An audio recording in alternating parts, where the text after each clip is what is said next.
নদিয়ার বেথুয়াডহরিতে নদিয়া উত্তর সাংগঠনিক জেলা বিজেপির সাধারণ সম্পাদিকা স্বর্গীয়া শান্তনা সরকারের স্মরণে আয়োজিত স্মরণ সভায় আজ প্রয়াত শান্তনা সরকারের প্রতিকৃতিতে মাল্যদান শ্রদ্ধার্ঘ্য নিবেদন শুভেন্দুর।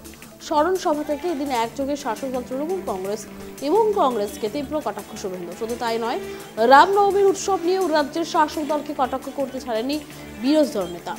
রামনবমী উৎসব বাংলা জুড়ে সাড়ম্বরে অনুষ্ঠিত হবে বলে এদিন বেথুয়াডহরি থেকে বার্তা দেন শুভেন্দু।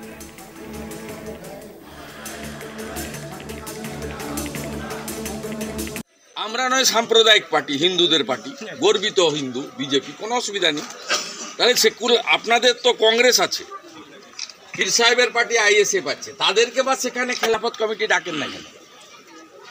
তারপরে যে ভাষাতে তিনি আক্রমণ করেছেন হিন্দু ধর্মকে গন্ধা ধর্ম বলে, এবং বলছেন ওরা দাঙ্গা করতে গেলে আপনারা তাড়িয়ে দেবেন।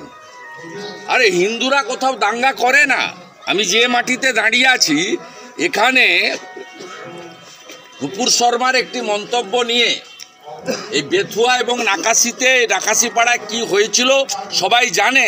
2022 সালে আমাকে এখানে ঢুকতে দেওয়া হয়নি, আমি ধুবুলিয়াতে সভা করেছি, পরে আবার অনুমোদন নিয়ে এখানে আমাকে সভা করতে হয়েছে।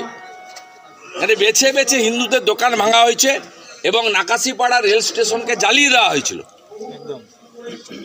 হিন্দুরা কোথাও করে না এসব জিনিস। হিন্দুরা মোথাবাড়িতেও করেনি, নওদাতেও করেনি, বেলডাঙ্গাতেও করেনি। আমাদের সংস্কৃতি কালচার এগুলো শেখায় না।